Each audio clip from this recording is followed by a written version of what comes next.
The silence between brothers, I never thought silence could feel so loud. It's been 3 months since I last spoke to my brother, Daniel. 3 months since the night we tore each other apart with words sharper than knives. Now, every time my phone buzzes, I hope it's him, but it never is. And I can't decide what's worse, that he doesn't call or that I don't. The fight began like so many others, small, stupid, harmless. We were sitting in his living room, the TV flickering with some late-night show, and I mentioned something about money I had lent him months before. It wasn't supposed to be an accusation, just a reminder. But the look he gave me, cold, defensive, turned the air heavy. "You think I don't know?" he snapped. "You think I'm some kind of thief?" I tried to explain, but he didn't let me. And I didn't back down. My pride wouldn't let me. Words spilled, louder and harsher, until we weren't even talking about the money anymore. Old wounds opened.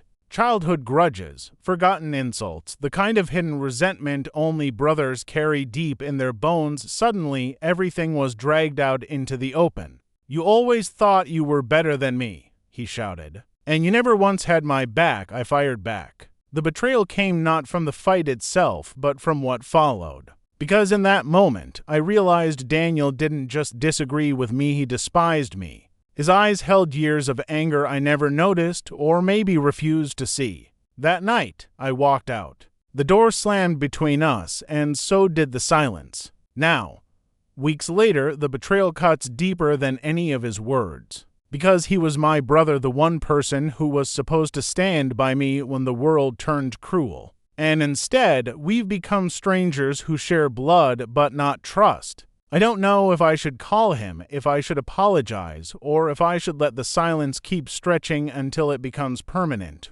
What terrifies me most is this. What if the bond I thought was unbreakable was already broken long before that night? The days turned into weeks, and the weeks into months. Yet the silence between us remained unbroken, as if an invisible wall had been built the night of our fight. Every time I thought about reaching out, my pride whispered louder than my heart. He should be the one to call first. But late at night, when the world was quiet, guilt crept in. I replayed our argument, searching for the exact moment when words stopped being just words and became weapons. Maybe it was when I called him irresponsible. Maybe it was when he spat out, "You're not my father, stop pretending you are." Those words still sting, because maybe, deep down, that's what I had become, someone who judged him, someone who held him to standards he never asked for. One evening, I drove past our parents' old house, the place where we grew up, where we built forts in the backyard and whispered secrets under the covers.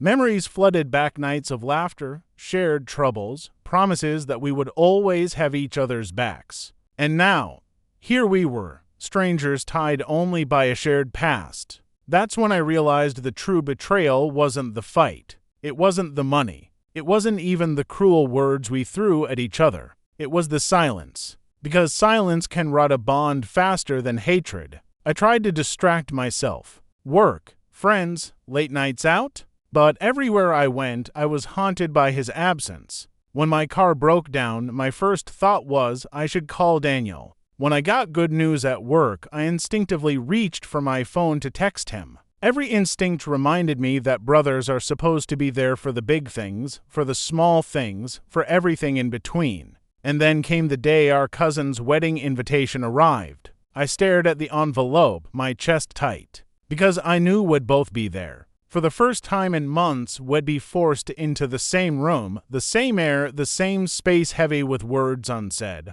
The wedding day came, and I spotted him across the room. He looked the same, but different, older, colder, weighed down by something I couldn't name. Our eyes met for a fraction of a second. He nodded once, curt, then looked away. Throughout the night, we orbited each other like distant planets, avoiding collision. But near the end of the evening, fueled by frustration and regret, I cornered him outside, beneath the string lights and the echo of music drifting from the hall. "We can't keep doing this," I said. My voice shook, though I tried to sound firm. He didn't look at me. "You made your choice." "What choice?" I demanded. "The choice to treat me like I was never enough." His words hit harder than any punch. I wanted to deny it, to tell him he was wrong.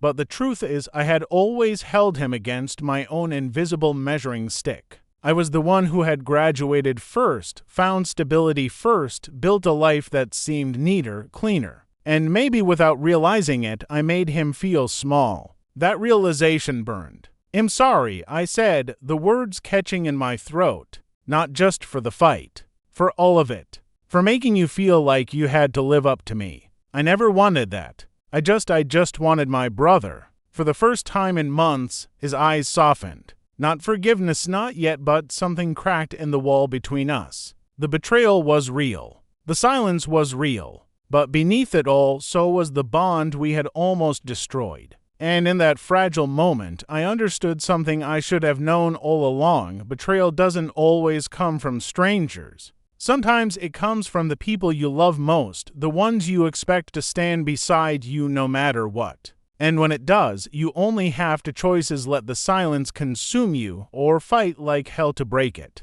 That night, for the first time in months, my brother and I spoke not about the fight, not about the money, but about life. About us. About the weight we had both been carrying in silence. And while the wounds weren't healed, the conversation was a start. Because sometimes the bravest thing you can do is pick up the phone, look someone in the eye, and say, "I'm still here." Even after everything.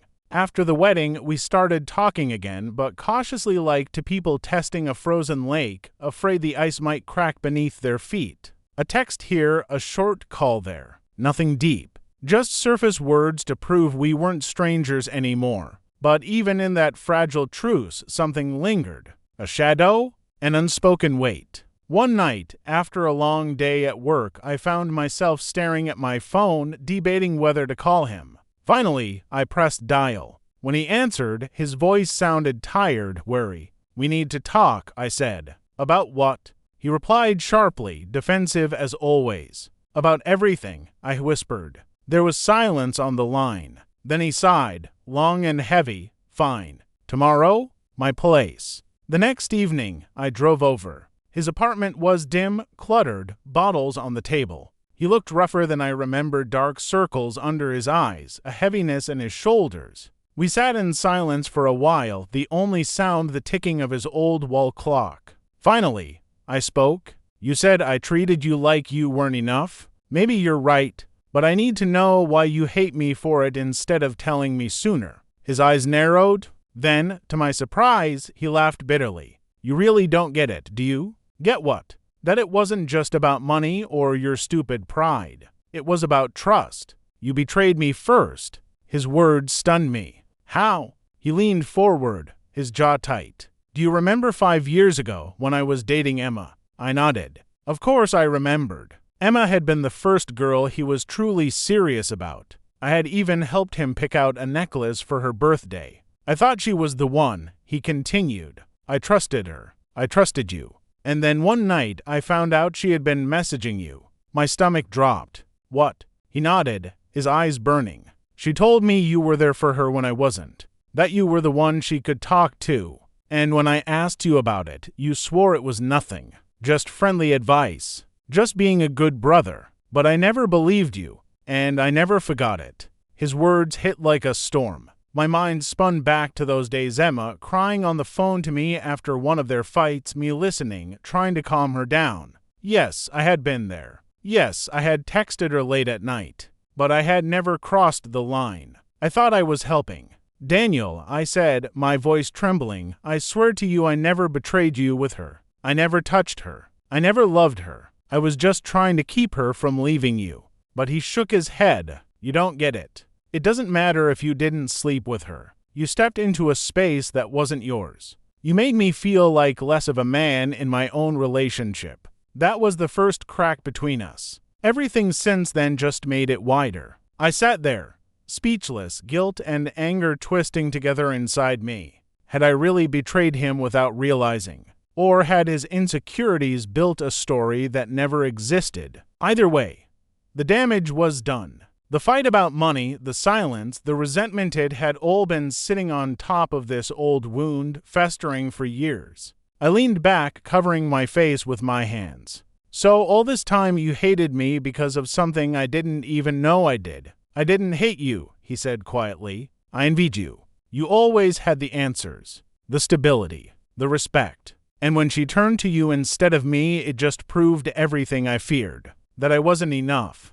Not for her, not for anyone. The room went quiet again. This time, the silence wasn't hostile, it was heavy with truth. Finally, I lowered my hands and looked at him. I can't change the past, but I can tell you this. I never wanted to take anything from you. Not Emma, not your pride, not your life. I just wanted my brother. That's all I've ever wanted. For the first time in years, his eyes softened. He looked away, blinking hard. Then why did it take us losing everything to finally say it? I had no answer. Maybe because betrayal, real or imagined, builds walls faster than love can tear them down. Maybe because pride is stronger than forgiveness until something forces it to break. That night, we talked until dawn. About Emma, about the money, about our parents, our childhood, the ghosts we had both carried but never shared. It wasn't easy. It wasn't perfect. But it was the first honest conversation we'd had in years.